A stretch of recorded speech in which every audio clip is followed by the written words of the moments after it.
Hey guys, it's Jen, and I'm here today with my Top 5 Wednesday, the top 5 books I did not finish.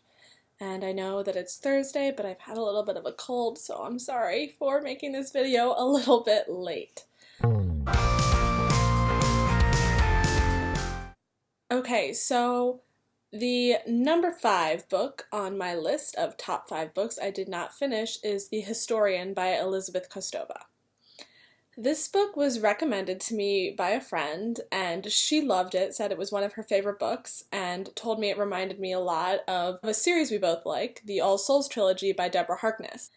And on the surface, the description of this book looks like everything I'm really interested in. It has a lot of history, takes place in libraries, has vampires, but honestly, I read the first 100 pages of this book and just could not get into it. The pace was so slow.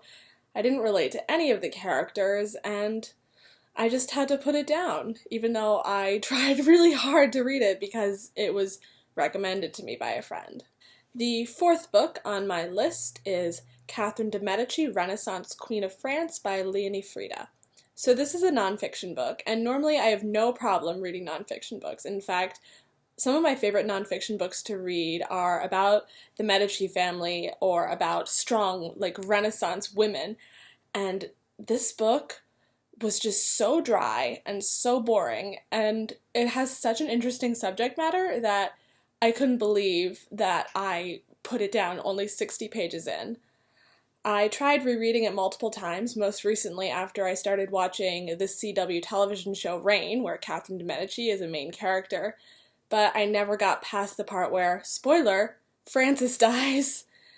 So I ended up putting it down, and I probably will not pick it back up. The third book on my list is The Girl Who Kicked the Hornets' Nest by Stieg Larsson. This is the third book in the Millennium trilogy, and I read the other two books, and honestly, I'm surprised I got as far as I did in the trilogy because I just find the subject matter really disturbing, and I guess I just kept reading the books because of the popularity and all the hype around them a few years ago. So I don't feel bad about DNFing this book and series because I just didn't enjoy it very much. Even though a new book in the series has come out recently, I have no plans on picking this book back up and finishing it. The second book on my list is The Lost Symbol by Dan Brown. And The Lost Symbol is the third book in Dan Brown's Robert Langdon series that started off with Angels and Demons and The Da Vinci Code, both of which I loved. I read Angels and Demons in one night, and I read The Da Vinci Code just as quickly, and I read both of those when I was in high school, and I loved them. And then in 2009, The Lost Symbol came out, and I borrowed a copy from my roommate at college, and I just couldn't get into it. I was so sick of Robert Langdon.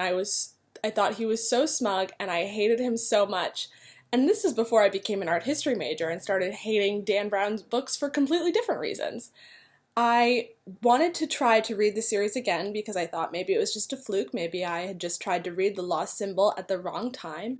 So I picked it up a few years ago for really cheap, and it was right about the time when the fourth book, Inferno, came out, and someone recommended it to me, told me I would love it, said it took place in Florence, and I was like, oh, Florence, I love Florence. I mean, okay. So I started rereading the series, and about 100 pages into Da Vinci Code, I just couldn't do it. So I'm not sure if I will ever get around to reading The Lost Symbol, but probably not. And the number one book that I did not finish is Dragonfly and Amber by Diana Gabaldon, and it is the second book in her Outlander series. I read Outlander last year before the first season of the TV series came out, and I watched the first season and I loved it, but I could just never get into the second book.